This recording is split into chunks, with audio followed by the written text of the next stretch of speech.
Hey everyone, welcome back to the channel. I know it's been a while since the last video, but I'm finally kind of set up with my life here in South Korea so I can start making videos again because I have been missing it.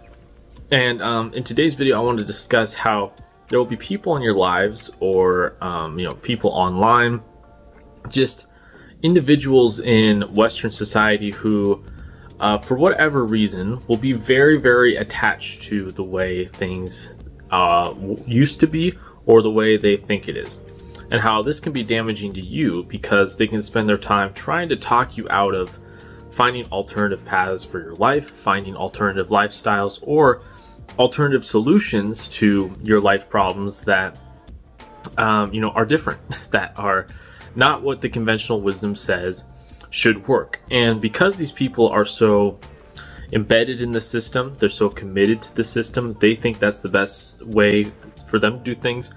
And people overall have a groupthink against people who break the mold. So anytime someone wants to venture out and try and do something different, there tends to be gravity of society trying to pull them back in, because either people are jealous of it, they think they're doing a good thing for you, for whatever reason it is. There's going to be people out there who will try to convince you that, it's not the right way to go. I had a discussion I was in a comment section of another video, probably the not the best way to start, a conversation, but something interesting came out of it where it was about dating abroad, and it was about dating abroad for Christian men.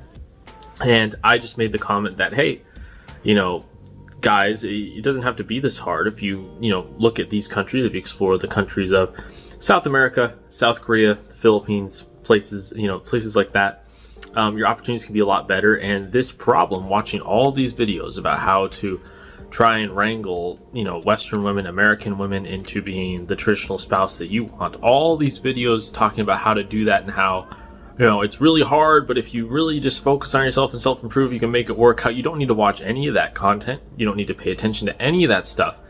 And this is the real easy solution that you should go for. And so I put that comment in there, and then there's some people who agree with me and go, yeah, you know what, this is the way to go, this is what I've discovered. But there's always going to be people who are going to pop in and say, no, it's perfectly fine in the West, right? There's going to be levels of cope. There's going to be levels of not wanting to look at that other solution, not wanting to let go of the past system. They have a picture in their mind or a vision of their mind of how the system should work or how they thought it worked in the past, and they don't want to let it go. And this is a tough jump for anybody. This was a tough jump for me to make several years ago. And I know it's not easy for everyone's paradigm to kind of be significantly altered. When you think something operates one way, and really you kind of learn through experience or discovery that it doesn't work this way. And you're going to have to completely change your thinking if you want different life outcomes. But there's always going to be people who are going to hold on to the past and not be able to see the clear and obvious path forward.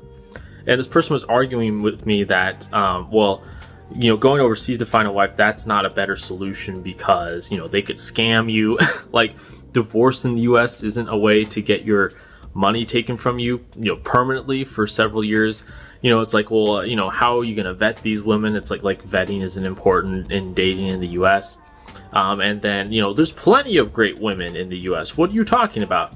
And it's like, there are great women in the US. But for most guys, it's a problem of access. It's a problem of numbers. It's a problem of, can they get access to these great women? And when there's a smaller and smaller amount of them and a larger and larger amount of traditional men, the competition gets more and more fervorous. And even if guys could compete, the amount of effort required probably cause them to move, or they would probably require them to move their location anyways to go where these women are more concentrated. So it doesn't solve the problem by just saying that, well, you can just move. And it's like, well, then why don't you just do what I'm suggesting and go where the traditional women are more plentiful and more open to dating Western men. So the arguments always really break down from this side. And like I said, it comes from this desire to maintain the old system, that really things have just gotten a little bit off course the last 15 years. And if we work really hard, we can get everything back on track and everything can be fixed in 5 years. And that's just not the case. The system is very broken for a lot of young men, not just dating, finances. The churches are overrun by women, run by feminists. There are significant issues, structural issues on many levels in society right now that's not going to be fixed in 5 years. It's not going to be fixed in 10 years. It's not going to be fixed in 20 years. Doesn't mean we can't work to improve it and make it better. Doesn't mean we can't put in the time to make it better and, save our nation from, a bad state of affairs. I'm totally for that. What I am against is people suggesting that really the system is just as good as it was before, or really it's just going to take a little bit of elbow grease and we can completely fix it. That's not the case. You're not living in reality if you think that way. And if you look at the differences, beliefs between men and women, conservative and liberal, it's growing more and more each year. If you look at, who runs the institutions, it's going to be the women, and they're going to try to stamp out, the patriarchy and being too masculine and toxic masculinity. That's what they're trying to do in the US. But if you go to a different country, you don't have to worry about that anymore. Your masculinity is appreciated. And overall, because of the situation in the US, most American men treat women better than the men in the native countries. That's just the reality of the situation and what I've experienced and how I've talked to people about that.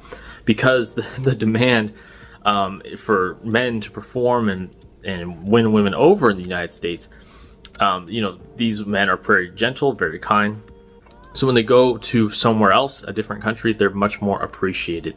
And so why would you jump through all these hoops in the US to try and find the traditional woman that, let's be real, a lot of the women in the US, even if they're somewhat traditional, they still have a lot of feminist programming and presuppositions that they're never going to be able to get rid of.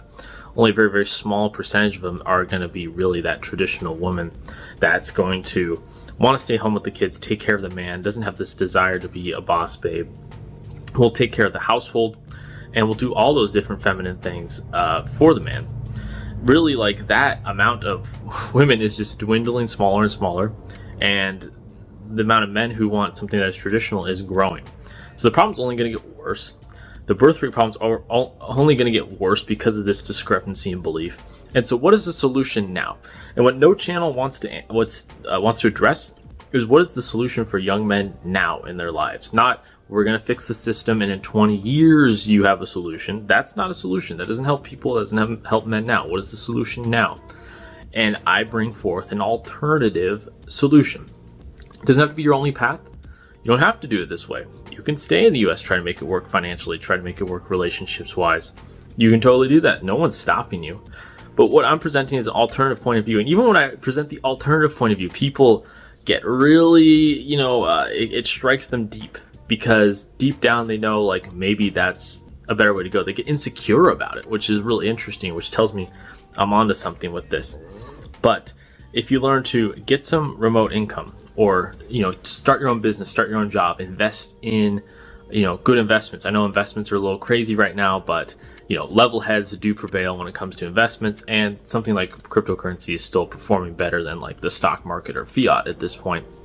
But find a way to establish yourself overseas for a time and go to countries where the dating market is more favorable than you. This is so simple. I mean, I don't know why this is so controversial, especially if for some reason in Christian circles, this is doubly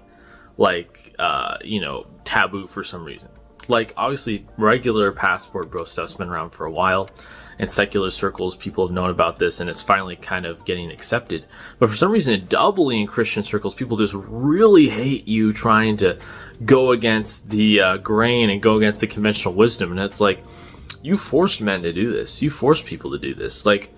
Men would love to go to the churches and find traditional women to be in a relationship with and marry, but they're dwindling, and they're not really that traditional. They run the churches, so you've got feminized churches, and if you hold traditional masculine and beliefs, you're going to be run out, or you're not allowed to voice your opinions. But then if you go to a different country, you can be as traditional as you want.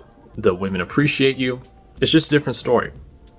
And it's a different story in a financial aspect, where you can live there for cheaper as well for a time. But for some reason, people hate hearing this. It's either that they're so bought into the current system and they're so committed to that they don't want to hear an alternative solution, or you have men who are too black-pilled and doomered, where they just they're going to shoot down every single solution they give you. Well, that one doesn't work because of this. It can't work because of this. Because I can't learn another language. I can't get a passport. That's too hard. It's too hard. And it's like everything is too hard for them. It's like, yeah, life requires effort. I'm sorry, but like life isn't fair. Requires effort. Requires you to actually, get off your butt and do things. Sorry, that's the case. I can lay out the path for you, but I can bring the horse to the well, but I can't make it drink, right? So, these solutions are for people who are serious about making changes. But, whenever that happens, whenever people go, well, are you sure you wouldn't just rather follow conventional wisdom? Why don't you just follow the path that everyone else follows? And it's like, well, when you follow the path that everyone else follows, it's not really a very successful, fulfilling life in this flawed system that is built for the average person to fail. Let's be real, in the West, financially and now relationship-wise, it's built on purpose for you to fail. So escape that, get out of that mode of thinking, open up your options, and consider things you never considered before. So thank you for watching this video. I'm going to be back to making regular content again now that I've got a nice filming setup going on.